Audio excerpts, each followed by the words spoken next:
Hi, welcome to the garden in April. April around here looks like this, without leaves on the trees. The grass is just starting to turn green, and there's a lot of spring work that needs to be done. A lot of it is from what didn't get done last fall. I never rake leaves in the fall because the leaves blow into my gardens and they add an extra layer of protection from the plants, or from the snow for the plants. But that means in the spring that I've got to get them off right away, because you can see the daffodils, and over here is some tulips trying to come up through the leaves, and some lamb's ears. Here's lamb's ears coming up through the leaves. So the leaves need to come off, and all of the tumbleweeds that blew in over the winter, so that we can get down to the planting. Here in this corner is going to be the spiral garden, and did have it. I used the hose for getting measurements for it, but that's as far as I've gotten. I'm trying to design it on paper in the garden planner and journal, and that's what I'm working on right now is the designing of gardens, because I didn't get that far either. That is my friend Gravy. His family actually calls him Smokestack, but he hangs out at my house, and he had a sister whose name was Biscuit, so I guessed his name was probably Gravy. It was not, but I still call him Gravy. So he hangs out with me whenever I am outside. So over here there is more work to be done, but everything weathered the winter quite well, and buds are starting to show up on things. These are sumacs, and they provide the shade. This is the south side of the house. This is one of our microclimates. We provided the shade with the sumacs, and so all of this in here is a shade plants. Mint grows in here. Sometimes lemon balm, but not always. Mint is not coming up yet. It will.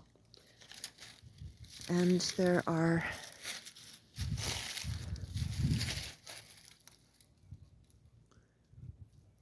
just needs work. And then the rose garden right here through the fence. You coming?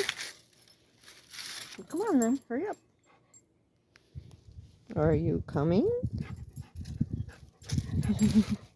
No? Okay. Hi, Libs.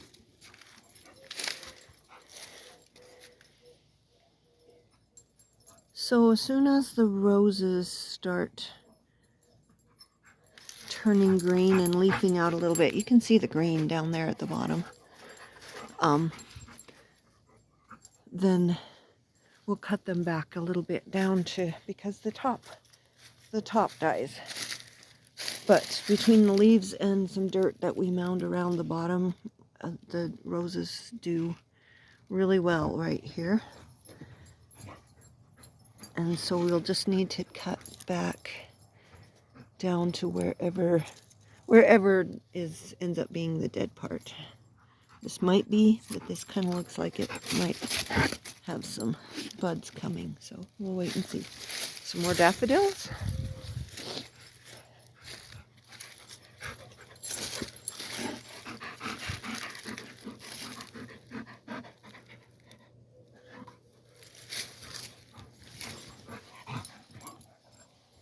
Okay, we'll go out there and talk about some more.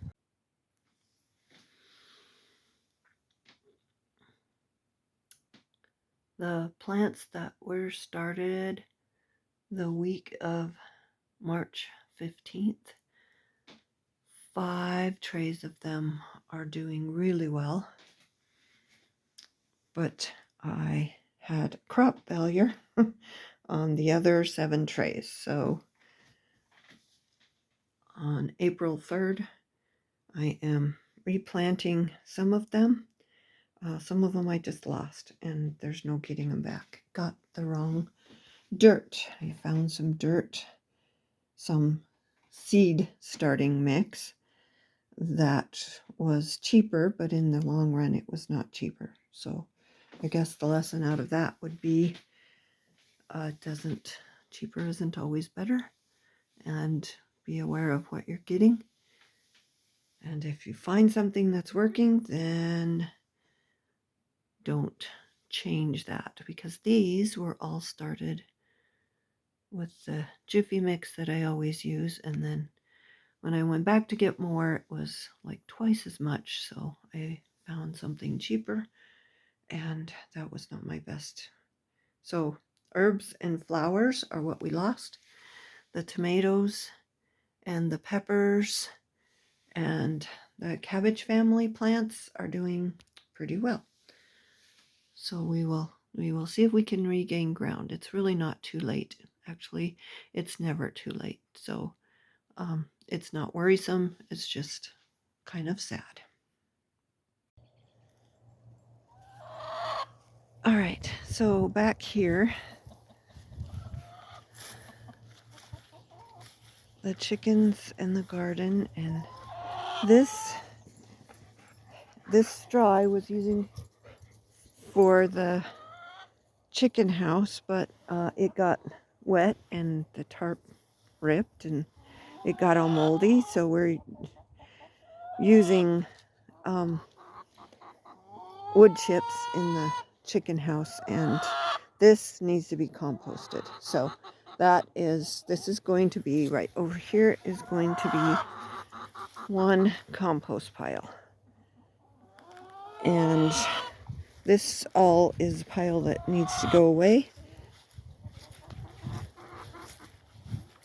And then it didn't get the drip lines picked up, and we didn't get the fence moved. So this year our garden will be over there, but it needs about 30 days before we plant, so we don't burn the plants from the chicken droppings. And then the fence will come over here, so then the chickens will come down there, and this will be their chicken yard. And so I don't have to do a whole lot of cleanup in here, because I already pulled the tomato plants and the potato vines. And those are toxic to the chickens, but also toxic to the ground. So they'll go away to a community compost pile that we have. And then this is my second compost pile here. And last summer, when I broke my back, it took a really, really, really long time to recover. And so the fireweed got away from us. So this spring I did get as far as pulling the fireweed from around the fence so that we can move the fence. But I still need to clean this, and then part of this compost will be mixed with the straw from over there, and then the cleaning out from the chicken house will get mixed in there. And then we will have 2 very large compost piles going this summer. This was these pots and and dirt here were my failure in the greenhouse. And so I just threw the pots and the dirt out here, and I'll compost it. I'll just mix it into both compost piles. So you need green and brown, and so this will provide the brown, as will the straw, and the cleaning out the chicken house will provide the green, and that will provide the heat that will break down the brown. So green is live, and fresh chicken droppings, or even dried chicken droppings, are green because they, as they compost, they provide the heat. So then also the grass clippings, when we get to the part where we are cutting grass, that will also go into the compost pile, and that provides more green, and that will keep it heated up. And then every week as we turn it, we're mixing it all throughout, and it comes out to be a completely different product than the things that we put in there. This apple tree, some of it is dead and some of it will have blossoms on it, but like I said, here in the frozen north, things don't leaf out very fast, but you can see that there's buds on here. And then this is a plum tree, and they're tiny. They're called sugar plums, and they are the ones that grow in a zone 3 area, which is what my yard is. And they shoot out blossoms before they put the leaves on. So this will pop out in a few days in a whole bunch of blossoms. The apple trees will pop out with leaves first.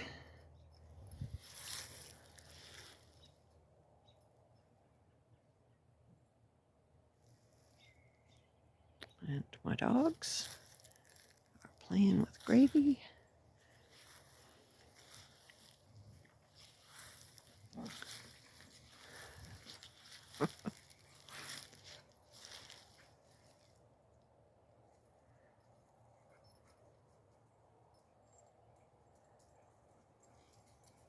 All right, so there's a lot to do. Wish me luck. I'll tell you how it goes in May.